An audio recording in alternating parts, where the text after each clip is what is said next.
ꯂꯤꯄꯨꯟ ꯆꯦꯅꯦꯜꯕꯨ ꯃꯤꯠꯌꯦꯡ ꯇꯥꯕꯤꯔꯤꯕ ꯈ꯭ꯋꯥꯏ ꯇꯔꯥꯕꯨ ꯆꯦꯅꯦꯜ ꯑꯁꯤꯒꯤ ꯃꯥꯏꯀꯩꯗꯒꯤ ꯇꯔꯥꯝꯅ ꯑꯣꯛꯆꯔꯤ꯫ ꯏꯔꯝꯗꯝꯒꯤ ꯑꯣꯏꯕ ꯐꯨꯡꯒꯥꯋꯥꯔꯤ ꯂꯣꯏꯅꯅ ꯇꯣꯉꯥꯟ ꯇꯣꯉꯥꯟꯕ ꯐꯨꯔꯨꯞ ꯀꯥꯡꯂꯨꯞꯀꯤ ꯋꯥꯔꯤ ꯃꯆꯥ ꯀꯌꯥ ꯑꯃ ꯆꯦꯅꯦꯜ ꯑꯁꯤꯅ ꯃꯤꯌꯥꯝꯗ ꯂꯦꯞꯄ ꯂꯩꯇꯅ ꯈꯨꯗꯣꯜ ꯇꯝꯖꯔꯤ꯫ ꯂꯣꯏꯅꯅ ꯆꯦꯅꯦꯜ ꯑꯁꯤꯕꯨ ꯍꯦꯟꯅ ꯃꯄꯨꯡ ꯐꯥꯅꯕꯒꯤꯗꯃꯛꯇ ꯑꯗꯣꯝꯒꯤ ꯊꯧꯖꯥꯜ ꯅꯤꯖꯔꯤ꯫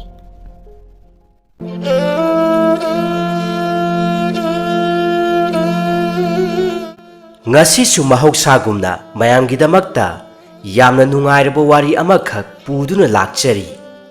ꯋꯥꯔꯤ ꯑꯁꯤꯒꯤ ꯃꯃꯤꯡꯗꯤ ꯍꯤꯡꯆꯥꯕꯤ ꯅꯠꯇꯦ ꯂꯥꯏꯔꯦꯝꯕꯤꯅꯤ꯫ ꯋꯥꯔꯤ ꯑꯁꯤ ꯑꯏꯕꯒꯤ ꯋꯥꯈꯜꯂꯣꯟꯅ ꯁꯥꯒꯠꯆꯔꯒ ꯏꯖꯕꯅꯤ꯫ ꯃꯁꯤꯗ ꯁꯤꯖꯤꯟꯅꯔꯤꯕ ꯋꯥꯍꯩ ꯋꯥꯇꯥ ꯄꯨꯝꯅꯃꯛ ꯑꯏꯕꯒꯤ ꯋꯥꯈꯜꯂꯣꯟ ꯉꯥꯛꯇꯅꯤ꯫ ꯋꯥꯔꯤ ꯑꯁꯤ ꯄꯥꯊꯣꯛꯆꯔꯛꯄ ꯃꯇꯝꯗ ꯋꯥꯍꯩ ꯋꯥꯇꯥ ꯁꯣꯏꯈꯤ ꯂꯥꯟꯈꯤꯕ ꯌꯥꯎꯔꯕꯁꯨ ꯇꯥꯕꯤꯔꯤꯕ ꯈ꯭ꯋꯥꯏ ꯈꯤꯕꯤꯛꯅ ꯆꯥꯎꯅ ꯉꯥꯛꯄꯤꯒꯅꯤ꯫ ꯋꯥꯔꯤ ꯑꯁꯤ ꯀꯔꯤ ꯀꯝꯗꯧꯕꯒꯦ ꯍꯥꯏꯕꯗꯨ ꯃꯌꯥꯝ ꯄꯨꯟꯅ ꯇꯥꯃꯤꯟꯅꯔꯁꯤ꯫ ꯃꯌꯥꯝꯒꯤ ꯃꯐꯝꯗ ꯈꯨꯗꯣꯜ ꯇꯝꯖꯔꯤ꯫ ꯍꯤꯡꯆꯥꯕꯤ ꯅꯠꯇꯦ ꯂꯥꯏꯔꯦꯝꯕꯤꯅꯤ꯫ ꯆꯤꯡꯁꯥꯡ ꯅꯥꯄꯣꯝꯁꯤꯡꯒꯤ ꯂꯛꯇ ꯁꯨꯛꯂꯕ ꯃꯐꯝ ꯑꯃꯒꯤ ꯆꯤꯗꯥꯏꯗ ꯎꯖꯥꯎ ꯎꯔꯦꯜ ꯀꯌꯥꯅ ꯏꯀꯣꯏ ꯀꯣꯏꯁꯤꯟꯅ ꯌꯥꯝꯅ ꯀꯨꯡꯅ ꯍꯧꯕ ꯃꯐꯝ ꯑꯃꯗ ꯊꯔꯣ ꯊꯝꯕꯥꯜ ꯇꯅ ꯐꯨꯒꯥꯏꯅ ꯁꯥꯠꯄ ꯆꯥꯎꯔꯕ ꯄꯨꯈ꯭ꯔꯤ ꯑꯃꯈꯛ ꯃꯐꯝ ꯑꯁꯤꯗ ꯂꯩꯔꯤ꯫ ꯍꯥꯏꯔꯤꯕ ꯃꯐꯝ ꯑꯁꯤ ꯍꯦꯛ ꯌꯦꯡꯕ ꯃꯇꯝꯗ ꯄꯨꯛꯅꯤꯡ ꯍꯨꯅ ꯐꯖꯩ꯫ ꯑꯗꯨꯕꯨ ꯐꯖꯕ ꯑꯁꯤꯒꯤ ꯃꯔꯨꯝꯗ ꯍꯥꯏꯐꯝ ꯈꯪꯗꯕ ꯑꯀꯤꯕ ꯇꯝꯊꯤꯕꯒꯤ ꯁꯛꯂꯣꯟ ꯑꯃꯅ ꯀꯨꯞꯁꯤꯟꯗꯨꯅ ꯂꯩꯔꯤ꯫ ꯎꯃꯪꯗ ꯁꯥ ꯇꯥꯟꯕ ꯅꯨꯄꯥ ꯑꯃꯈꯛ ꯃꯈꯨꯠꯇ ꯂꯤꯔꯨꯡ ꯇꯦꯟ ꯄꯥꯏꯗꯨꯅ ꯑꯁꯨꯝ ꯌꯥꯝꯅ ꯐꯖꯔꯕ ꯁꯖꯤ ꯑꯃꯣꯝ ꯑꯃꯕꯨ ꯀꯟꯅ ꯇꯥꯟꯅꯔꯛꯂꯝꯃꯤ꯫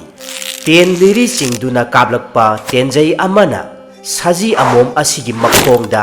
ꯍꯥꯏꯐꯦꯠ ꯈꯦꯠꯈꯤꯗꯨꯅ ꯇꯦꯟꯖꯩ ꯑꯗꯨ ꯄꯥꯏꯈꯤꯔꯝꯃꯤ꯫ ꯊꯋꯥꯏ ꯃꯥꯡꯕ ꯇꯥꯔꯦ ꯈꯟꯗꯨꯅ ꯁꯖꯤ ꯑꯁꯤ ꯑꯉꯝꯕ ꯊꯧꯅꯥ ꯄꯨꯊꯣꯛꯇꯨꯅ ꯁꯥꯗꯥꯟꯕ ꯑꯁꯤꯒꯤ ꯃꯈꯨꯠꯇꯒꯤ ꯅꯥꯟꯊꯣꯛꯇꯨꯅ ꯆꯦꯜꯂꯛꯄꯅ ꯍꯥꯏꯔꯤꯕ ꯊꯔꯣ ꯊꯝꯕꯥꯜ ꯇꯅ ꯐꯨꯒꯥꯏꯅ ꯁꯥꯠꯄ ꯆꯥꯎꯔꯕ ꯄꯨꯈ꯭ꯔꯤ ꯑꯗꯣꯝꯗ ꯌꯧꯔꯛꯂꯝꯃꯤ꯫ ꯁꯥꯗꯥꯟꯕ ꯅꯨꯄꯥ ꯑꯗꯨꯁꯨ ꯁꯖꯤꯒꯤ ꯈꯣꯡꯒꯨꯜ ꯂꯤꯔꯛꯄ ꯃꯇꯝꯗ ꯃꯐꯝ ꯑꯁꯤꯗ ꯌꯧꯁꯤꯜꯂꯛꯂꯝꯃꯤ꯫ ꯃꯐꯝ ꯑꯁꯤ ꯃꯍꯥꯛꯀꯤ ꯄꯨꯟꯁꯤꯗ ꯍꯥꯟꯅ ꯑꯃꯨꯛꯇ ꯌꯧꯔꯛꯈꯤꯗ꯭ꯔꯤꯕ ꯃꯐꯝ ꯑꯃ ꯑꯣꯏꯔꯝꯃꯤ꯫ ꯃꯐꯝ ꯑꯁꯤꯒꯤ ꯐꯖꯕ ꯀꯌꯥꯁꯤꯡ ꯑꯁꯤꯕꯨ ꯎꯔꯨꯕꯗ ꯅꯨꯄꯥ ꯑꯁꯤ ꯄꯨꯝꯁꯨꯝ ꯁꯨꯝꯍꯠꯈꯤꯔꯝꯃꯤ꯫ ꯏꯁ!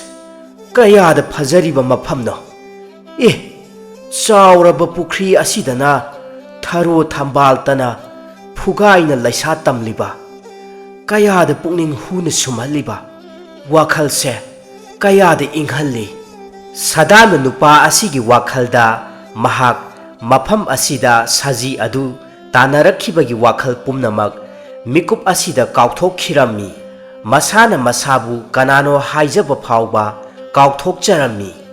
ꯆꯍꯤ 50ꯒꯤ ꯃꯇꯨꯡꯗꯅꯤ ꯌꯥꯡꯂꯩꯊꯦꯜ ꯀꯧꯕ ꯈꯨꯜ ꯑꯁꯤꯒꯤ ꯈꯨꯟꯖꯥꯁꯤꯡꯅ ꯆꯥꯎꯔꯕ ꯍꯔꯥꯎ ꯀꯨꯝꯍꯩ ꯑꯃꯈꯛ ꯄꯥꯡꯊꯣꯛꯂꯝꯃꯤ꯫ ꯍꯔꯥꯎ ꯀꯨꯝꯍꯩ ꯑꯁꯤ ꯃꯈꯣꯏꯒꯤ ꯃꯄꯥ ꯃꯄꯨ ꯂꯥꯏ ꯍꯥꯛꯇꯛꯇꯒꯤ ꯍꯧꯅ ꯑꯗꯨꯃꯛ ꯂꯤꯁꯥꯡ ꯁꯤꯠꯅ ꯆꯍꯤ ꯈꯨꯗꯤꯡꯒꯤ ꯄꯥꯡꯊꯣꯛꯇꯨꯅ ꯂꯥꯛꯄ ꯌꯥꯝꯅ ꯅꯨꯡꯉꯥꯏꯔꯕ ꯍꯔꯥꯎ ꯀꯨꯝꯍꯩ ꯑꯃꯈꯛ ꯑꯣꯏꯔꯝꯃꯤ꯫ ꯈꯨꯜꯒꯤ ꯄꯥꯈꯪ ꯂꯩꯁꯥ ꯀꯌꯥꯁꯤꯡꯅ ꯃꯈꯣꯏꯒꯤ ナꯠꯀꯤ ꯐꯤꯖꯦꯠ ꯂꯩꯇꯦꯡꯗꯨꯅ ナꯠꯀꯤ ꯑꯣꯏꯕ ꯏꯁꯩ ꯁꯛꯇꯨꯅ ꯖꯒꯣꯏ ꯀꯌꯥ ꯑꯃꯁꯨ ꯁꯥꯔꯝꯃꯤ꯫ ꯅꯥꯀꯟ ꯑꯃꯗꯅ ꯃꯁꯥ ꯃꯎ ꯌꯥꯝꯅ ꯐꯔꯕ ꯅꯍꯥ ꯄꯥꯈꯪ ꯀꯌꯥꯁꯤꯡꯅ ꯃꯤꯑꯣꯏ ꯑꯅꯤ ꯑꯅꯤ ꯂꯝꯕꯥꯅꯗꯨꯅ ꯑꯃꯅ ꯑꯃꯕꯨ ꯅꯝꯅꯗꯨꯅ ꯑꯀꯟꯕ ꯇꯥꯟꯅꯔꯝꯃꯤ꯫ ꯏꯀꯣꯏ ꯀꯣꯏꯁꯤꯟꯅ ꯃꯗꯨꯕꯨ ꯌꯦꯡꯂꯤꯕ ꯃꯤꯌꯥꯝꯁꯤꯡꯅ ꯍꯔꯥꯎꯅ ꯃꯥꯒꯤ ꯃꯤꯑꯣꯏꯁꯤꯡꯕꯨ ꯊꯧꯅꯥ ꯍꯥꯞꯄꯤꯔꯝꯃꯤ꯫ ꯈꯨꯟꯊꯛ ꯑꯃꯗꯤ ꯈꯨꯟꯈꯥ ꯍꯥꯏꯅ ꯑꯅꯤ ꯊꯣꯛꯅ ꯈꯨꯜ ꯑꯁꯤꯒꯤ ꯁꯔꯨꯛ ꯈꯥꯏꯗꯣꯛꯂꯝꯃꯤ꯫ ꯈꯨꯟꯊꯛꯀꯤ ꯄꯥꯈꯪꯁꯤꯡꯒ ꯈꯨꯟꯈꯥꯒꯤ ꯄꯥꯈꯪꯁꯤꯡꯒ ꯂꯝꯕꯥꯅꯗꯨꯅ ꯅꯝꯅꯕ ꯑꯗꯨꯗ ꯈꯨꯟꯊꯛꯀꯤ ꯈ꯭ꯋꯥꯏꯗꯒꯤ ꯃꯁꯥ ꯃꯎ ꯐꯔꯕ ꯁꯣꯡꯅꯥꯏ ꯀꯧꯕ ꯄꯥꯈꯪ ꯑꯃ ꯂꯩꯔꯝꯃꯤ꯫ ꯃꯍꯥꯛ ꯑꯁꯤ ꯀꯟꯕꯗ ꯃꯍꯥꯛꯀꯤ ꯂꯝꯕꯥ ꯂꯩꯔꯝꯗꯦ꯫ ꯃꯔꯝ ꯑꯗꯨꯅ ꯈꯨꯟꯈꯥꯒꯤ ꯄꯥꯈꯪꯁꯤꯡꯅ ꯁꯣꯡꯅꯥꯏꯒꯤ ꯃꯈꯨꯠꯇ ꯑꯗꯨꯃꯛ ꯃꯥꯏꯊꯤꯕ ꯇꯥꯔꯝꯃꯤ꯫ ꯈꯨꯟꯊꯛꯀꯤ ꯄꯥꯈꯪꯁꯤꯡ ꯑꯁꯤ ꯈꯨꯟꯈꯥꯒꯤ ꯄꯥꯈꯪꯁꯤꯡꯕꯨ ꯀꯔꯤꯁꯨ ꯎꯁꯤꯠꯇꯅ ꯈꯜꯂꯝꯃꯤ꯫ ꯑꯁꯨꯝꯅ ꯉꯁꯤꯒꯤ ꯊꯧꯔꯝ ꯑꯁꯤꯗꯁꯨ ꯑꯗꯨꯃꯛ ꯁꯣꯡꯅꯥꯏꯅ ꯈꯨꯟꯈꯥꯒꯤ ꯄꯥꯈꯪꯁꯤꯡꯕꯨ ꯃꯥꯏꯊꯤꯕ ꯄꯤꯔꯗꯨꯅ mahakna mai pakladuna namnaba adu khunthakna khunkhabu adumak maithiba pirammi khul asigi lusing purel oiriba wanglayon mahakna songnai bu leibak khunja miya mamangda mana mathum khusinarami sahi kaya khunthakna asumna lakchaduna mai paktuna lakpana khunkhagi khunjasing mamai lukthaduna lainarami songnai mahaksu napalna masadu yomlammi mahakpu lakchaba ngamba ngasi phawbada khunkhagi pakhang amata tholaktri laisabi kaya singnasu songnai bo apamba kalakpa phawnarami harau kumhai asi loisinkraba matung khunja singna magi mahausagi phibamda amuk thabak inkhang sunarami nongmagi numit amada khunkhagi miyoi amana mahaki lauphamda mana masing thananaba hotnajarami hairiba matam asida khunthaki miyoi khara laktuna thabak suriba adu athingba pirammi he ahal laufam ase ngasidagidi nahakna uba yararoi wafam adu tabada thabak suduna leiramba miyai chalaba nupa asi yamna ngakna hanglaklammi karino da ibungo mamang thaktagi adumak laufam ase aihakna uduna lakchabani aduga karigi ngasidagi aihakna laufam masi uba yarodoriba naha amana amuk yamna takhatna asumna hairaklammi hera adu ada khangde laufam ase ahalna uba yararoi pumnamak aikhoina paisilabani asi haiduna yamna usittana ahal adubu inthoklammi matau asida ahal asi sauna hairaklammi kari natik laiduna thingjaba sari asi haiduna mahakpu inthorakpa naha pakhang aduda khupakna tharammi matam asida khul asida khwaidigi masama u phaba khunthakki pakhang songnai adu changsilaklammi aduga ahal aduda yamna usittana asumna hairaklammi ahal nahak hojikti wakhal tahanba tarido asi haiduna ahal asibu mahaki khuchau aduna amuktang thababu ahal asi wakhal choirammi songnai na amuksu makha tana hairaklammi hojikti wakhal taramlani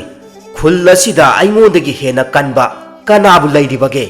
pumnamak aihakna loksilabani aihakna yadaba amatta khul asida leiba yaroi khul asida nathwaidu hingninglabadine ngasidagi songnai aihakna haiba wafam khudemak ingadabani matau asida ahal asi yamna pakhatcharammi makhut lonaduna songnai gi mafamda haijarammi he ibungo songnai aihak yamna lanjakre amukta ngakpiyo ibungo na haiba wafam pumnamak yajarage aihak ki pukchaktadi thadat piganu ahal asina makhut lonajaduna haijaba matau asida ngasai ahal asina khupakna thakhiba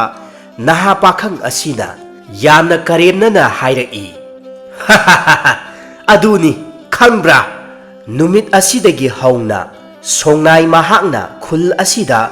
maning makha tamna palammi khul asigi luching purel oiriba mahaksu songnai mahaka amatta oina pulammi songnai na luching purel mahakta asumna hairaklammi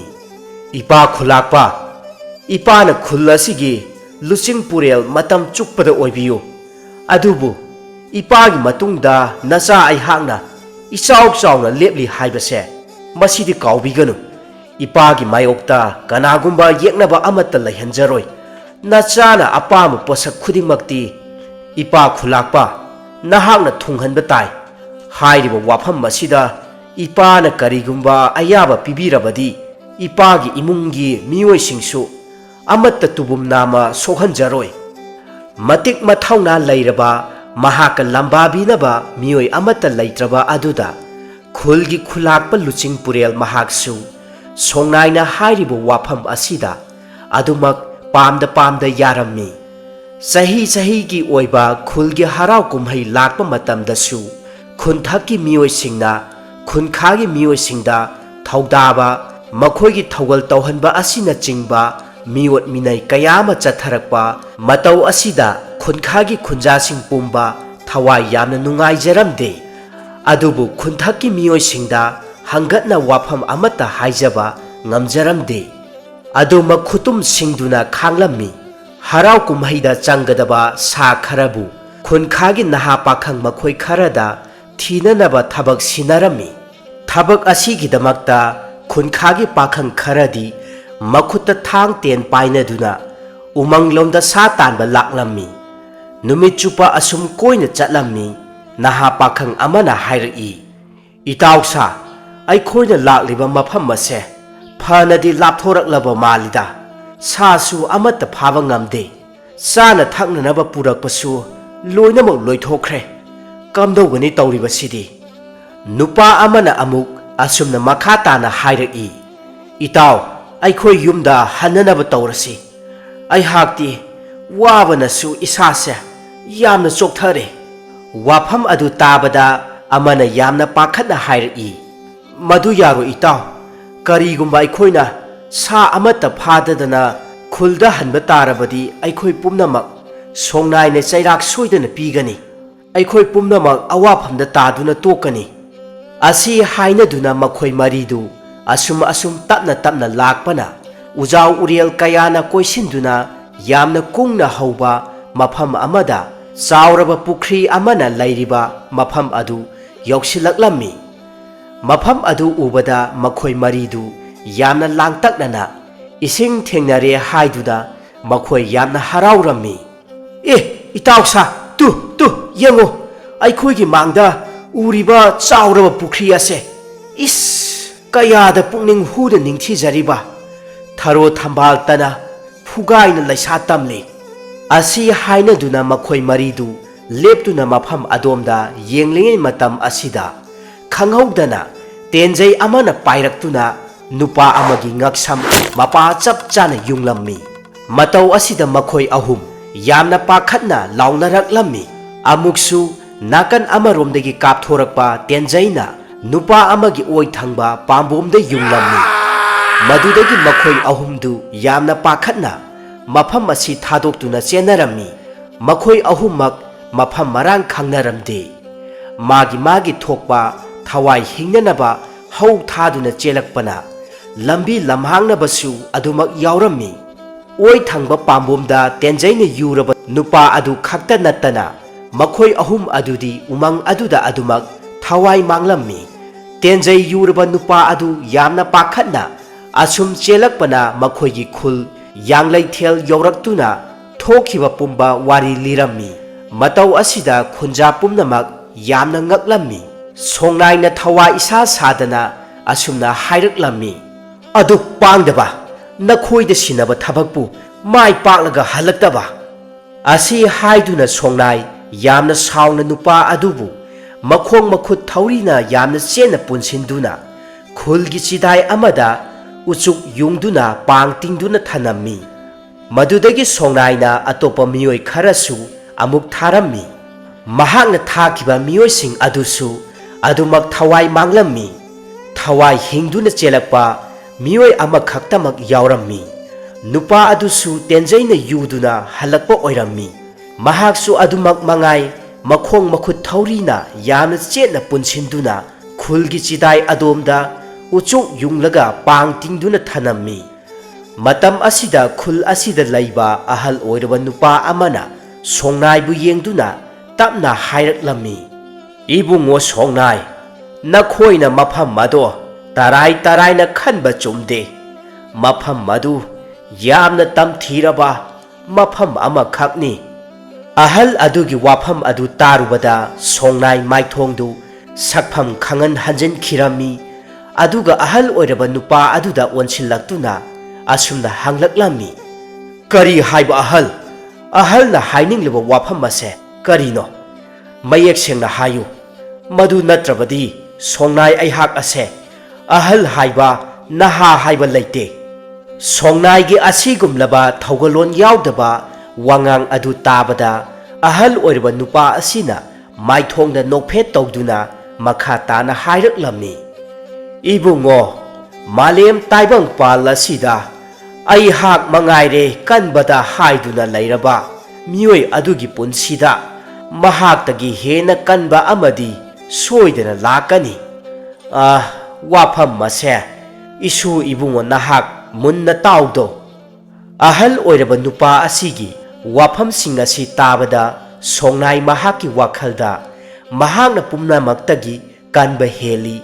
mahaktagi hena kanba mioi kanasu laite haina khanjariba napal asi mikup asida khangowdana humlakpa malang ipomna maikai khangdaba mafam amada pukhibagumna songnai wakhal adu phauraklammi.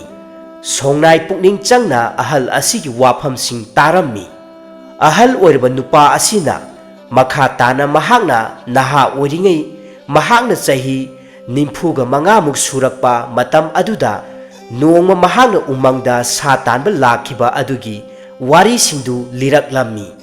Irungba mahak makhutta ten paiduna mayumdagi changan charaga umang asida sa tanba laklammi. Mahakna asum lakpana sa amata phanglamde.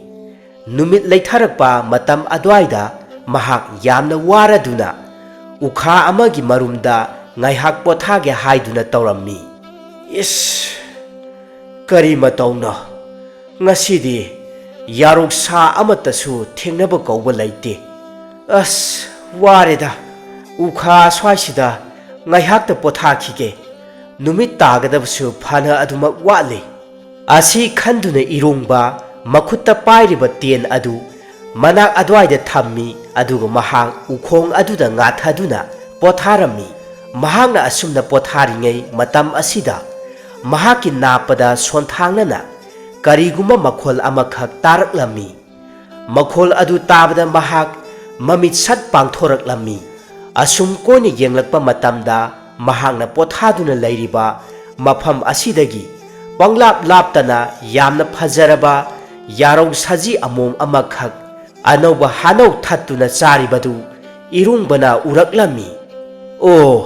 Ai hakna asuk wana thirakliba sa asidi mafam asida machinjak chaduna ningaidana leiramledana. Onthoknabu phajakreda.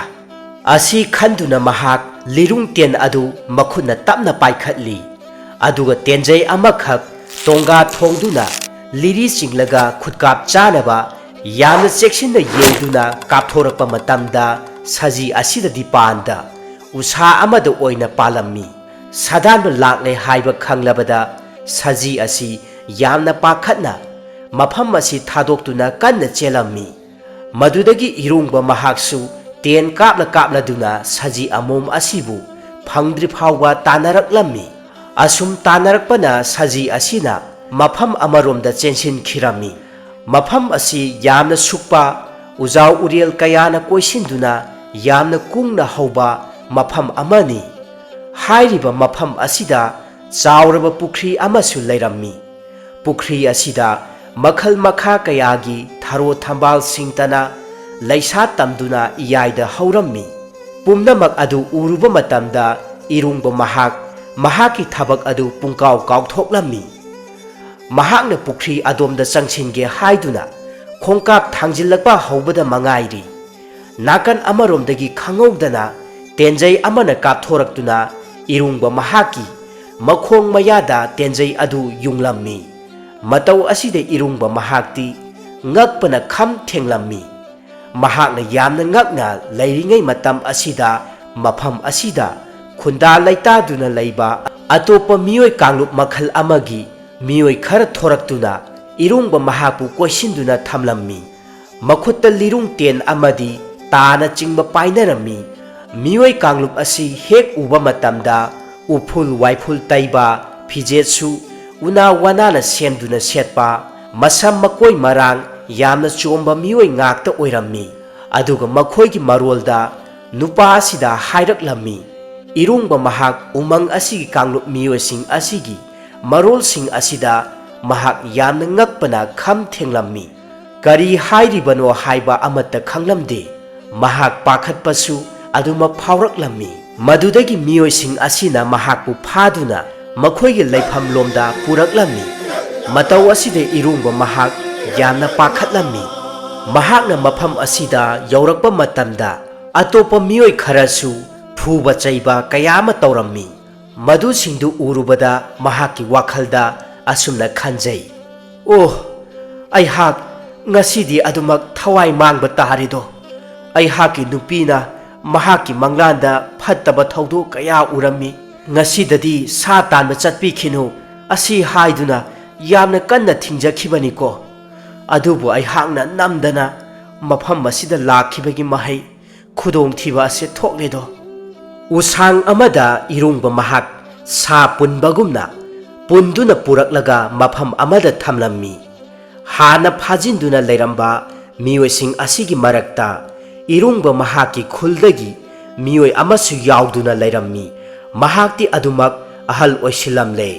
ꯃꯍꯥꯛ ꯊꯦꯡꯅꯕ ꯃꯇꯝꯗ ꯃꯇꯧ ꯀꯔꯝꯅ ꯃꯐꯝ ꯑꯁꯤꯗ ꯃꯍꯥꯛ ꯐꯥꯖꯤꯟꯗꯨꯅ ꯊꯝꯈꯤꯕꯒꯦ ꯍꯥꯏꯕꯒꯤ ꯋꯥꯔꯤꯁꯤꯡ ꯑꯗꯨ ꯑꯍꯜ ꯑꯁꯤꯅ ꯏꯔꯨꯡꯕ ꯃꯍꯥꯛꯀꯤ ꯃꯐꯝꯗ ꯇꯥꯟꯖꯥ ꯆꯥꯕ ꯑꯃꯗ ꯋꯥꯔꯤ ꯂꯤꯔꯝꯃꯤ ꯃꯈꯣꯏꯅ ꯂꯩꯔꯤꯕ ꯎꯃꯪ ꯑꯁꯤꯒ ꯇꯥꯏꯅꯔꯤꯕ ꯑꯆꯧꯕ ꯄꯨꯈ꯭ꯔꯤ ꯂꯩꯕ ꯃꯐꯝ ꯑꯗꯨꯒꯤ ꯃꯇꯥꯡꯗꯁꯨ ꯏꯔꯨꯡꯕ ꯃꯍꯥꯛꯀꯤ ꯃꯐꯝꯗ ꯋꯥꯔꯤ ꯀꯌꯥ ꯑꯃ ꯂꯤꯕꯤꯔꯝꯃꯤ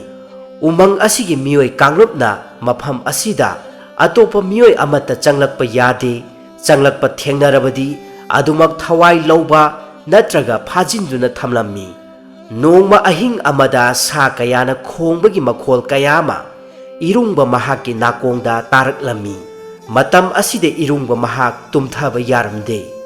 ꯃꯇꯝ ꯑꯁꯤꯃꯛꯇꯗ ꯃꯈꯣꯏꯅ ꯂꯩꯔꯤꯕ ꯈꯨꯜ ꯑꯁꯤꯗ ꯌꯥꯝꯅ ꯇꯝꯊꯤꯔꯕ ꯎꯃꯪ ꯑꯁꯤꯒꯤ ꯍꯤꯡꯆꯥꯕ ꯑꯁꯤꯅ ꯂꯥꯛꯇꯨꯅ ꯂꯥꯟꯗꯥꯔꯛꯂꯝꯃꯤ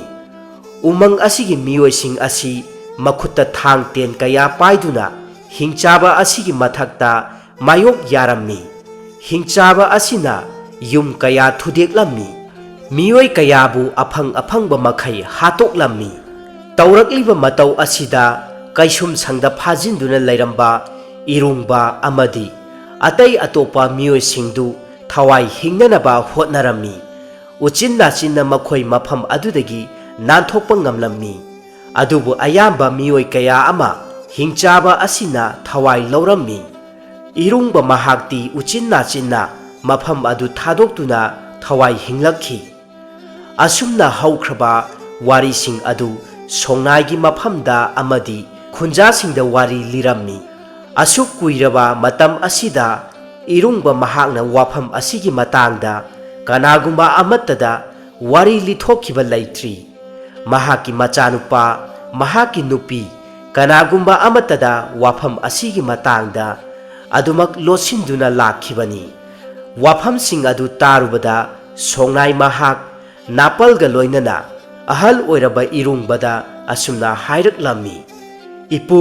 ꯀꯔꯤꯁꯨ ꯆꯤꯡꯅꯕꯤꯒꯅꯨ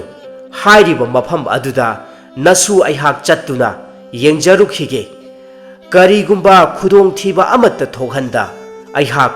ꯈꯨꯜ ꯑꯁꯤꯗ ꯁꯣꯏꯗꯅꯃꯛꯀꯤ ꯍꯜꯂꯛꯀꯅꯤ ꯑꯁꯤ ꯍꯥꯏꯗꯨꯅ ꯃꯍꯥꯛ ꯃꯈꯨꯠ ꯆꯥꯕ ꯈꯨꯠꯂꯥꯏ ꯄꯥꯏꯗꯨꯅ ꯃꯍꯥꯛꯀꯤ ꯈꯣꯡꯕꯨꯔꯣꯏ ꯈꯔꯒ ꯄꯨꯟꯗꯨꯅ ꯃꯐꯝ ꯑꯗꯨꯗ ꯈꯣꯡꯁꯥꯜꯂꯛꯂꯝꯃꯤ ꯆꯤꯡꯁꯥꯡ ꯅꯥꯄꯣꯝ ꯀꯌꯥꯒꯤ ꯃꯐꯝ ꯀꯌꯥ ꯐꯥꯎꯗꯨꯅ ꯑꯁꯨꯝ ꯂꯥꯛꯄꯅ ꯍꯥꯏꯔꯤꯕ ꯃꯐꯝ ꯑꯗꯨꯗ ꯌꯧꯁꯤꯜꯂꯛꯄ ꯃꯇꯝ ꯑꯗꯨꯋꯥꯏꯗ ꯃꯈꯣꯏꯒꯤ ꯈꯨꯜꯒꯤ ꯃꯤꯑꯣꯏ ꯈꯔ ꯊꯋꯥꯏ ꯌꯥꯎꯗꯅ ꯃꯐꯝ ꯑꯃꯗ ꯇꯥꯗꯨꯅ ꯂꯩꯔꯝꯕꯗꯨ ꯁꯣꯡꯅꯥꯏ ꯑꯃꯗꯤ ꯃꯍꯥꯛꯀꯤ ꯃꯤꯑꯣꯏꯁꯤꯡꯅ ꯊꯦꯡꯅꯔꯝꯃꯤ ꯃꯗꯨꯗꯒꯤ ꯃꯈꯣꯏ ꯇꯁꯦꯡꯅꯃꯛ ꯃꯐꯝ ꯑꯁꯤꯗ ꯀꯔꯤꯒꯨꯝꯕ ꯈꯨꯗꯣꯡꯊꯤꯕ ꯈꯔꯗꯤ ꯊꯣꯛꯂꯦ ꯍꯥꯏꯕ ꯊꯥꯖꯔꯝꯃꯤ ꯃꯈꯨꯠꯇ ꯄꯥꯏꯅꯔꯤꯕ ꯈꯨꯠꯂꯥꯏꯁꯤꯡ ꯑꯗꯨ ꯌꯥꯝꯅ ꯆꯦꯛꯁꯤꯟꯅ ꯄꯥꯏꯅꯗꯨꯅ ꯂꯥꯛꯂꯝꯃꯤ ꯃꯈꯣꯏ ꯄꯨꯝꯅꯃꯛ ꯃꯤꯀꯨꯞ ꯅꯥꯍꯨꯝ ꯌꯥꯝꯅ ꯁꯤꯡꯅ ꯑꯁꯨꯝ ꯆꯪꯁꯤꯜꯂꯛꯄꯅ ꯎꯖꯥꯎ ꯎꯔꯦꯜ ꯀꯌꯥꯅ ꯀꯣꯏꯁꯤꯟꯗꯨꯅ ꯌꯥꯝꯅ ꯀꯨꯡꯅ ꯍꯧꯔꯤꯕ ꯑꯆꯧꯕ ꯄꯨꯈ꯭ꯔꯤ ꯂꯩꯕ ꯃꯐꯝ ꯑꯗꯨ ꯎꯔꯛꯂꯝꯃꯤ ꯂꯥꯞꯇꯛꯅ ꯊꯔꯣ ꯊꯝꯕꯥꯜꯇꯅ ꯐꯨꯒꯥꯏꯅ ꯂꯩꯁꯥ ꯇꯝꯗꯨꯅ ꯂꯩꯔꯤꯕ ꯃꯐꯝ ꯑꯗꯣꯝꯗ ꯀꯅꯥꯒꯨꯝꯕꯤ ꯂꯩꯁꯥꯕꯤ ꯑꯃꯈꯛꯅ ꯊꯔꯣ ꯊꯝꯕꯥꯜ ꯍꯦꯛꯇꯨꯅ ꯂꯩꯔꯤꯕꯗꯨ ꯁꯣꯡꯅꯥꯏꯅ ꯎꯔꯛꯂꯝꯃꯤ ꯅꯨꯄꯤ ꯑꯗꯨ ꯑꯗꯨꯛꯀꯤ ꯃꯇꯤꯛ ꯆꯪꯈꯣꯜꯂꯝꯃꯤ ꯃꯁꯛ ꯃꯇꯧ ꯌꯥꯝꯅ ꯐꯖꯈ꯭ꯔꯕꯤ ꯅꯨꯄꯤ ꯑꯗꯨ ꯎꯔꯨꯕ ꯃꯇꯝꯗ ꯁꯣꯡꯅꯥꯏ ꯃꯍꯥꯛ ꯈꯪꯍꯧꯗꯅ ꯋꯥꯈꯜꯗ ꯀꯔꯤꯁꯨ ꯊꯧꯅꯥ ꯂꯩꯇ꯭ꯔꯕ ꯃꯤꯁꯛ ꯑꯃꯒꯨꯝꯅ ꯈꯜꯂꯛꯂꯝꯃꯤ ꯃꯍꯥꯛꯀ ꯂꯣꯏꯅꯔꯛꯂꯤꯕ ꯑꯇꯩ ꯑꯗꯨꯁꯨ ꯅꯨꯄꯤ ꯑꯗꯨꯒꯤ ꯐꯖꯕꯗ ꯄꯨꯡꯉꯥꯎ ꯉꯥꯎꯈꯤꯔꯝꯃꯤ ꯃꯈꯣꯏ ꯄꯨꯝꯅꯃꯛ ꯃꯐꯝ ꯑꯁꯤꯗ ꯀꯔꯤ ꯃꯔꯝꯒꯤ ꯂꯥꯛꯈꯤꯕꯅꯣ ꯍꯥꯏꯕ ꯐꯥꯎꯕ ꯂꯣꯏꯅꯃꯛ ꯀꯥꯎꯊꯣꯛꯂꯝꯃꯤ ꯃꯌꯥꯒꯤ ꯏꯄꯥꯛ ꯑꯃꯗ ꯇꯥꯎꯗꯨꯅ ꯂꯩꯕꯒꯨꯝꯅ ꯊꯣꯛꯂꯝꯃꯤ꯫ ꯁꯣꯡꯅꯥꯏ ꯃꯈꯣꯏꯗꯨ ꯇꯞꯅ ꯇꯞꯅ ꯑꯁꯨꯝ ꯈꯥꯡꯂꯝꯕꯗꯒꯤ ꯈꯪꯍꯧꯗꯦ ꯅꯨꯄꯤ ꯑꯗꯨꯒꯤ ꯃꯅꯥꯛ ꯌꯧꯈꯤꯕ꯫ ꯃꯇꯝ ꯑꯁꯤꯃꯛꯇꯗ ꯁꯣꯡꯅꯥꯏꯒꯤ ꯃꯇꯨꯡꯗ ꯂꯥꯛꯍꯧꯕ ꯃꯍꯥꯛꯀꯤ ꯈꯣꯡꯕꯨꯔꯣꯏꯁꯤꯡ ꯑꯗꯨ ꯎꯃꯪ ꯑꯁꯤꯗ ꯂꯩꯕ ꯃꯤꯑꯣꯏ ꯀꯥꯡꯂꯨꯞꯁꯤꯡ ꯑꯗꯨꯅ ꯀꯥꯞꯊꯣꯔꯛꯄ ꯇꯦꯟꯖꯩꯅ ꯂꯣꯏꯅ ꯌꯨꯗꯨꯅ ꯊꯋꯥꯏ ꯃꯥꯡꯂꯝꯃꯤ꯫ ꯑꯗꯨꯕꯨ ꯁꯣꯡꯅꯥꯏꯗꯤ ꯀꯔꯤꯃꯠꯇ ꯈꯪꯂꯝꯗꯦ꯫ ꯃꯍꯥꯛꯅ ꯊꯔꯣ ꯊꯝꯕꯥꯜ ꯍꯦꯛꯇꯨꯅ ꯂꯩꯔꯤꯕꯤ ꯁꯛꯍꯦꯟꯕꯤ ꯑꯗꯨꯒꯤ ꯃꯅꯥꯛ ꯅꯛꯅ ꯃꯍꯥꯛ ꯂꯦꯞꯇꯨꯅ ꯑꯁꯨꯝꯅ ꯍꯪꯂꯛꯂꯝꯃꯤ, "ꯍꯦ ꯁꯛꯍꯦꯟꯕꯤ, ꯅꯍꯥꯛꯄꯨ ꯀꯅꯥꯅꯣ? ꯀꯣꯂꯣꯏ ꯃꯤꯡꯂꯦꯟꯅ ꯀꯔꯤ ꯀꯧꯕꯒꯦ? ꯄꯥꯈꯪ ꯑꯣꯏꯕ ꯑꯩꯍꯥꯛꯀꯤ ꯏꯐꯝꯗ ꯑꯃꯨꯛꯇ ꯇꯥꯛꯄꯤꯌꯨꯗꯣ"꯫ ꯁꯣꯡꯅꯥꯏꯒꯤ ꯋꯥꯐꯝ ꯑꯗꯨ ꯇꯥꯕꯗ ꯁꯛꯍꯦꯟꯕꯤ ꯅꯨꯄꯤ ꯑꯗꯨ ꯃꯁꯥꯗꯨ ꯁ꯭ꯋꯥꯏ ꯂꯥꯎꯅ ꯄꯥꯈꯠꯅ ꯁꯣꯡꯅꯥꯏꯗ ꯌꯦꯡꯂꯛꯂꯝꯃꯤ꯫ ꯑꯗꯨꯒ ꯌꯥꯝꯅ ꯄꯥꯈꯠꯅ ꯁꯣꯡꯅꯥꯏꯗ ꯍꯥꯏꯔꯛꯂꯝꯃꯤ, "ꯍꯦ ꯊꯧꯅꯥ ꯐꯕ ꯇꯝꯕ, ꯅꯍꯥꯛ ꯃꯐꯝ ꯑꯁꯤꯗ ꯃꯇꯧ ꯀꯔꯝꯅ"꯫ ꯑꯁꯤ ꯍꯥꯏꯅ ꯌꯥꯝꯅ ꯄꯥꯈꯠꯄ ꯃꯇꯧꯗ ꯃꯃꯥꯏꯗꯨ ꯀꯣꯏꯂꯩ ꯂꯩꯗꯨꯅ ꯌꯦꯡꯂꯝꯃꯤ꯫ ꯑꯇꯩ ꯑꯇꯣꯞꯄ ꯀꯅꯥꯁꯨ ꯎꯔꯝꯗꯦ꯫ ꯅꯨꯄꯤ ꯑꯗꯨꯒꯤ ꯃꯇꯧ ꯑꯗꯨꯗ ꯁꯣꯡꯅꯥꯏꯅ ꯍꯥꯏꯔꯛꯂꯝꯃꯤ, "ꯁꯛꯍꯦꯟꯕꯤ, ꯅꯍꯥꯛꯄꯨ ꯎꯔꯨꯕ ꯃꯤꯀꯨꯞꯇ ꯄꯥꯈꯪ ꯊꯃꯣꯏꯁꯦ ꯍꯥꯏꯐꯝ ꯈꯪꯗꯅ ꯋꯥꯍꯜꯂꯔꯦ꯫ ꯍꯥꯏꯕꯤꯌꯨ, ꯅꯍꯥꯛꯄꯨ ꯀꯅꯥꯅꯣ? ꯃꯐꯝ ꯑꯁꯤꯗ ꯀꯔꯤ ꯇꯧꯕꯤꯔꯝꯂꯤꯕꯅꯣ"꯫ ꯁꯛꯍꯦꯟꯕꯤ ꯅꯨꯄꯤ ꯑꯁꯤꯅ ꯌꯥꯝꯅ ꯄꯥꯈꯠꯅ ꯃꯃꯥꯏꯗꯨ ꯑꯇꯣꯞꯄꯗꯁꯨ ꯑꯃꯨꯛ ꯀꯣꯌꯦꯡ ꯌꯦꯡꯗꯨꯅ ꯑꯃꯨꯛ ꯁꯣꯡꯅꯥꯏꯗ ꯑꯣꯟꯁꯤꯟꯗꯨꯅ ꯃꯈꯥ ꯇꯥꯔꯛꯂꯝꯃꯤ, "ꯍꯦ ꯇꯝꯕ, ꯅꯍꯥꯛ ꯌꯥꯏꯕꯤ ꯊꯋꯥꯏ ꯃꯥꯡꯕ ꯁꯣꯏꯗ꯭ꯔꯦ꯫ ꯃꯌꯥꯒꯤ ꯏꯄꯥꯛ ꯑꯃꯗ ꯇꯥꯎꯗꯨꯅ ꯂꯩꯔꯦ꯫ ꯄꯨꯈ꯭ꯔꯤ ꯑꯁꯤꯒꯤ ꯏꯁꯤꯡ ꯑꯁꯤꯅ ꯇꯝꯕ ꯅꯍꯥꯛꯀꯤ ꯃꯥꯏ ꯑꯗꯨ ꯑꯃꯨꯛꯇ ꯇꯥꯊꯣꯛꯄꯤꯌꯨ"꯫ ꯑꯁꯤ ꯍꯥꯏꯗꯨꯅ ꯁꯛꯍꯦꯟꯕꯤ ꯅꯨꯄꯤ ꯑꯁꯤꯅ ꯃꯈꯨꯠꯅ ꯄꯨꯈ꯭ꯔꯤ ꯑꯗꯨꯗꯒꯤ ꯏꯁꯤꯡ ꯈꯨꯖꯣꯛ ꯑꯃ ꯁꯣꯡꯅꯥꯏꯗ ꯊꯥꯡꯖꯤꯜꯂꯛꯇꯨꯅ ꯁꯣꯡꯅꯥꯏꯕꯨ ꯃꯃꯥꯏ ꯇꯥꯊꯣꯛꯄꯤꯔꯝꯃꯤ꯫ ꯃꯤꯀꯨꯞ ꯑꯁꯤꯃꯛꯇꯗ ꯁꯣꯡꯅꯥꯏ ꯋꯥꯈꯜ ꯄꯨꯝꯕ ꯇꯥꯔꯛꯂꯝꯃꯤ꯫ ꯏꯁꯤꯡ ꯑꯗꯨꯅ ꯃꯃꯥꯏ ꯍꯦꯛ ꯇꯥꯊꯣꯛꯂꯨꯕ ꯃꯇꯝꯗꯗꯤ ꯃꯍꯥꯛꯅ ꯑꯁꯨꯝ ꯀꯣꯏꯅ ꯌꯦꯡꯊꯣꯛꯂꯨꯕ ꯃꯇꯝꯗ ꯑꯀꯤꯕꯒꯤ ꯃꯁꯛ ꯀꯌꯥ ꯑꯃ ꯃꯃꯤꯠꯇ ꯈꯪꯍꯧꯗꯅ ꯎꯔꯛꯂꯝꯃꯤ꯫ ꯁꯛꯍꯦꯟꯕꯤ ꯅꯨꯄꯤ ꯑꯁꯤꯅ ꯌꯥꯝꯅ ꯄꯥꯈꯠꯅ ꯁꯣꯡꯅꯥꯏꯗ ꯍꯥꯏꯖꯔꯛꯏ, "ꯏꯕꯨꯡ ꯍꯥꯏꯅ ꯀꯧꯖꯒꯦ꯫ ꯅꯆꯟꯕꯨ ꯊꯥꯗꯣꯛꯇꯨꯅ ꯏꯕꯨꯡ ꯊꯋꯥꯏ ꯍꯤꯡꯅꯅꯕ ꯆꯦꯟꯕꯤꯍꯧꯔꯣ꯫ ꯃꯗꯨ ꯅꯠꯇ꯭ꯔꯕꯗꯤ ꯏꯄꯥ ꯍꯤꯡꯆꯥꯕ ꯁꯣꯏꯗꯅ ꯂꯥꯛꯂꯒ ꯏꯕꯨꯡꯒꯤ ꯊꯋꯥꯏ ꯂꯧꯕꯤꯈ꯭ꯔꯒꯅꯤ"꯫ ꯋꯥꯐꯝ ꯑꯗꯨ ꯇꯥꯕꯗ ꯁꯣꯡꯅꯥꯏꯅ ꯃꯣꯃꯣꯟ ꯅꯣꯛꯇꯨꯅ ꯍꯥꯏꯔꯛꯏ, "ꯏꯆꯟ, ꯀꯔꯤꯁꯨ ꯆꯤꯡꯅꯒꯅꯨ꯫ ꯅꯍꯥꯛꯀꯤ ꯏꯄꯥ ꯍꯤꯡꯆꯥꯕ ꯑꯗꯨꯕꯨ ꯃꯥꯏꯊꯤꯕ ꯄꯤꯔꯗꯨꯅ ꯅꯍꯥꯛꯄꯨ ꯑꯩꯍꯥꯛꯀꯤ ꯇꯥꯂꯣꯏꯁꯤꯡꯗ ꯆꯜꯂꯒꯦꯗꯣ"꯫ ꯁꯣꯡꯅꯥꯏꯒꯤ ꯋꯥꯐꯝ ꯑꯗꯨ ꯇꯥꯕꯗ ꯍꯤꯡꯆꯥꯕꯒꯤ ꯃꯆꯥꯅꯨꯄꯤ ꯁꯛꯍꯦꯟꯕꯤ ꯑꯁꯤ ꯌꯥꯝꯅ ꯄꯥꯈꯠꯅ ꯍꯥꯏꯔꯛꯏ, "ꯑꯗꯨꯝꯅ ꯇꯥꯛꯄꯤꯒꯅꯨ ꯏꯕꯨꯡ꯫ ꯅꯆꯟꯗꯤ ꯍꯤꯡꯆꯥꯕ ꯁꯥꯒꯩꯒꯤ ꯏꯅꯤꯗꯣ꯫ ꯅꯃꯨ ꯇꯥꯏꯕꯪ ꯃꯤꯂꯛꯇ ꯇꯤꯟꯕ ꯌꯥꯔꯣꯏ꯫ ꯑꯁꯨꯝꯅ ꯀꯨꯏꯊꯔꯕꯗꯤ ꯏꯄꯥ ꯍꯤꯡꯆꯥꯕ ꯁꯣꯏꯗꯅꯃꯛꯀꯤ ꯏꯔꯣꯜꯅꯨꯡꯗꯒꯤ ꯐꯥꯎꯒꯠꯂꯛꯂꯒꯅꯤ꯫ ꯃꯐꯝ ꯑꯁꯤ ꯊꯥꯗꯣꯛꯇꯨꯅ ꯆꯠꯄꯤꯈ꯭ꯔꯣ꯫ ꯑꯗꯨꯒ ꯃꯐꯝ ꯑꯁꯤꯗꯒꯤ ꯆꯠꯄꯤꯈꯤꯕ ꯃꯇꯝꯗ ꯎꯃꯪ ꯑꯁꯤꯒꯤ ꯃꯤꯑꯣꯏ ꯀꯥꯡꯂꯨꯞ ꯑꯁꯤꯅꯁꯨ ꯍꯤꯡꯆꯥꯕ ꯑꯩꯈꯣꯏꯒꯤ ꯃꯐꯝ ꯑꯁꯤꯗ ꯆꯪꯂꯛꯄ ꯃꯤꯑꯣꯏ ꯑꯃꯠꯇꯁꯨ ꯍꯤꯡꯅ ꯊꯥꯗꯕꯅꯤ꯫ ꯃꯈꯣꯏꯗꯒꯤꯁꯨ ꯆꯦꯛꯁꯤꯟꯕꯤꯌꯨꯗꯣ ꯏꯕꯨꯡ"꯫ ꯑꯁꯨꯝꯅ ꯍꯥꯏꯅꯔꯤꯉꯩ ꯃꯇꯝ ꯑꯁꯤꯗ ꯃꯄꯥ ꯍꯤꯡꯆꯥꯕ ꯃꯍꯥꯛ ꯏꯔꯣꯜꯅꯨꯡꯗ ꯄꯨꯈ꯭ꯔꯤ ꯑꯁꯤꯒꯤ ꯏꯁꯤꯡ ꯃꯊꯛꯂꯣꯝꯗ ꯃꯍꯥꯛꯀꯤ ꯃꯆꯥꯅꯨꯄꯤꯒ ꯀꯅꯥꯒꯨꯝꯕ ꯅꯃꯨ ꯇꯥꯏꯕꯪ ꯃꯤ ꯑꯃꯒ ꯋꯥꯔꯤ ꯁꯥꯗꯨꯅ ꯂꯩꯔꯦ ꯍꯥꯏꯕ ꯃꯍꯥꯛꯅ ꯈꯪꯂꯛꯂꯝꯃꯤ꯫ "ꯉꯁꯤꯗꯤ ꯍꯤꯡꯆꯥꯕ ꯑꯩꯍꯥꯛꯀꯤ ꯏꯐꯝꯗ ꯁꯤꯡꯅꯕ ꯁꯥꯔꯤ꯫ ꯂꯩꯔꯝꯃꯨꯗꯣ, ꯅꯃꯨ ꯇꯥꯏꯕꯪ ꯃꯤ ꯅꯥꯈ꯭ꯋꯥꯡ ꯑꯗꯨ ꯄ꯭ꯔꯦꯛ ꯄ꯭ꯔꯦꯛ ꯊꯨꯗꯦꯛꯇꯨꯅ ꯏꯆꯤꯟꯖꯥꯛ ꯑꯣꯏꯊꯣꯛꯀꯦꯗꯣ꯫ ꯍꯤꯡꯆꯥꯕ ꯑꯩꯍꯥꯛꯀꯤ ꯏꯃꯣꯝꯕꯨ ꯑꯄꯥꯝ ꯅꯨꯡꯁꯤ ꯇꯥꯂꯣꯏꯁꯤꯡꯗ ꯆꯟꯒꯦ ꯍꯥꯏꯅ ꯍꯥꯏꯖꯕ ꯁꯥꯔꯤ꯫ ꯂꯩꯔꯝꯃꯨ ꯈꯪꯒꯅꯤꯗꯣ ꯅꯃꯨ ꯇꯥꯏꯕꯪ ꯃꯤ"꯫ ꯑꯁꯤ ꯍꯥꯏꯗꯨꯅ ꯍꯤꯡꯆꯥꯕ ꯗꯤꯡꯃ ꯌꯥꯝꯅ ꯁꯥꯎꯅ ꯉꯪꯗꯨꯅ ꯏꯔꯣꯜꯅꯨꯡꯗꯒꯤ ꯐꯥꯎꯒꯠꯂꯛꯂꯝꯃꯤ꯫ ꯃꯇꯧ ꯑꯁꯤꯗ ꯍꯤꯡꯆꯥꯕꯤ ꯃꯆꯥꯅꯨꯄꯤ ꯑꯁꯤꯗꯤ ꯌꯥꯝꯅ ꯄꯥꯈꯠꯅ ꯁꯣꯡꯅꯥꯏꯗ ꯂꯥꯎꯔꯛꯂꯝꯃꯤ, "ꯍꯦ ꯏꯕꯨꯡ, ꯅꯍꯥꯛ ꯆꯦꯟꯈ꯭ꯔꯣ, ꯏꯄꯥ ꯊꯣꯔꯛꯂꯦ"꯫ "ꯏꯆꯟ, ꯀꯔꯤꯁꯨ ꯄꯥꯈꯠꯀꯅꯨ꯫ ꯁꯣꯡꯅꯥꯏ ꯑꯩꯍꯥꯛ ꯑꯁꯦ ꯀꯅꯥꯅꯣ ꯍꯥꯏꯕꯗꯨ ꯉꯁꯤꯗꯤ ꯆꯞ ꯆꯥꯅ ꯈꯪꯍꯜꯂꯒꯦꯗꯣ"꯫ ꯑꯁꯤ ꯍꯥꯏꯗꯨꯅ ꯁꯣꯡꯅꯥꯏꯅ ꯊꯧꯅꯥ ꯐꯅ ꯂꯥꯎꯔꯗꯨꯅ ꯍꯥꯏꯔꯛꯄ ꯑꯗꯨ ꯇꯥꯕꯗ ꯍꯤꯡꯆꯥꯕ ꯗꯤꯡꯃ ꯃꯈꯧ ꯄꯣꯡꯅ ꯅꯣꯛꯇꯨꯅ ꯁꯣꯡꯅꯥꯏꯗ ꯍꯥꯏꯔꯛꯂꯝꯃꯤ,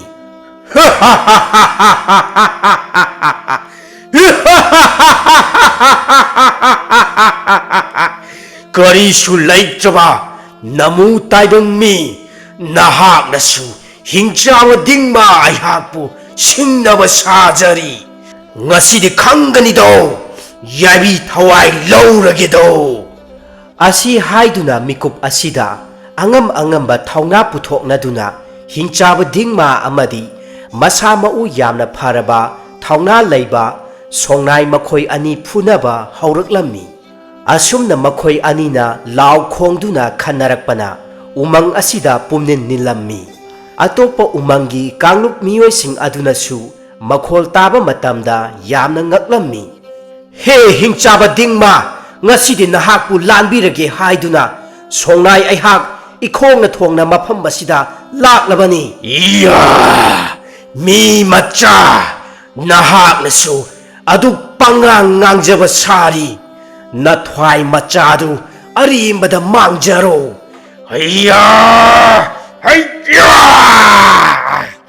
asumna hingchaba dingma amadi songnai makhoi ani ujau kaya kaya phuktuna kanna thomtatnaduna phunarami matau asida hingchabigi machanupi asidi ningsa yamna thijarami tasengnamak hingchabi asidi namu taibang mi singi wakhalon chenbi minungsi thaujal tana thallabi hingchabi amakhak oirammi mahaki matik mayai asinani miyoi amatana mahaki mafam asida lakpa matamda amadi mahakpu uba matamda napal leirama pumba kaukthokpa ngamliba adubu maram aduna haujikti songnaisu napal na yomlamlaba mahakna pumna maktagi kanbada thoibada lamba leite haina khanjaramba wakhalon pumba adu mangkhrabani adubu hingchabi asina pumna makhangle mahaksu songnaibu hek urba mikupta mahaki thamoi nungda mahau saga manadaba apam nungsiba kauba matik mayai aduna masa pumba langoi chankhrabani maram aduna mahaki matik mayai pumba songnai gi mafamda hapiraduna mapa hingchaba adugi makhuttagi yabi thawai hingnanaba hotnarammi songnai gi hana kanduna leiramba mapangal adudagi saruk chama hena kankhallaktuna hingchaba adubu mahakna lakcha khudum chanduna yabi thawai laurammi khwaidagi chauraba ujau ase phuktuna hingchaba nahaki nakok adu masung kaya thokna thugairagido ya ai ya ujau asina hekta thobdatlage hai ya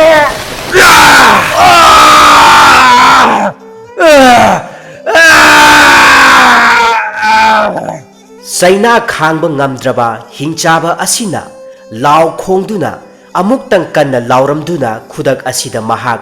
yabi thawai manglammi asumna yamna tamthiraba hingchaba asina aroiba mikupta laukhiba makhol aduda umang asigi miyoi kanglup singnasu hingchaba asi thawai mangle haiba khanglammi aduga yanglei thel khulgi khunja singnasu umang asomda hingchaba aduna aroibagi laukhiba khonjel adu haife taba matamda irungbana khunja singda hairammi khunja pumnamak tabiyudo makhol ase hingchaba aduna aroiba mahaki mikupta laukibagi khonjel nido isu songnai mahakna soidana maki mai pakle ahal oiraba irungba mahaki wafam adu tabada khunja pumnamak yamna haraurami songnai na yaifare haiduna amatta oina khonjel hauna laurammi asumna khunja singna harauduna lainaringai matam asida songnai na lusingduna miyoi kayama yanglei thel khul asida laklammi matau adu ubada khunja pumnamak yamna ngaklammi songnai haujikti hanagi wakhal pumnamak mangkhiduna mahaki khulgi khunja pumnamakpu amatta oibagi wakhal khanba hauraklammi mahakna loinaduna laklibasing adudi umang adomda leiba atopa miyoi kanglupki lusingba aduga manai kharaga amadi songnai na makhut samduna laklibi sakhenbi hingchaba adugi mamom hingchabi adusu yauraklammi. Umang adugi atopa miyoising aduga sakhenbi hingchabi aduga lon phaunaba ngamlammi. Pumnamak haujikti miyoi kanglup anigi marakta yengthinaba aduga hairiba umang adomda changba yaramdaba pumnamak mikup asidagi yanakhirami. Songnaina mahaki punsida thokiba thodok wathok kayagi waribu mahakna latam amada ningthijana tungi mirol singidamak isinduna thamlammi. Songnai taloi mahaksu matik mayai laibi nupi ama oirubana khulgi chawkhananaba thabak kayama mahakna irai laina pangthoklammi. Maram asidagi khunja singna songnai amadi mahaki taloi makhoi anibu makhoi khulgi miyoi singna minna uba isoni haiduna khanakhirammi. Songnai ne yamna chawthokchana mahaki taloida nungsina asuna hairaki. Hingchabagi machanupi nahak ase songnai aihakidi athoibi lairembini lairembi. Hingchabi natte lairembini nahakna songnai aihaki wakhalon pumba honghanbikhi. Haujikti aihakpusu nahaki lairemba oirare. Asi haiduna makhoi animak thawai tana nokminnarammi. Asumna yamna nungaina pankhirammi. Matang asida ngasigi wari asi loisinjare. Matung tarakpadasu hena nungairaba wari kayama channel asina miyamgidamakta lepa laitana purakpa ngambo oijagi mayam pumnamakpu channel asigi maikaidagi hanna hanna thagatpa phongdoksari.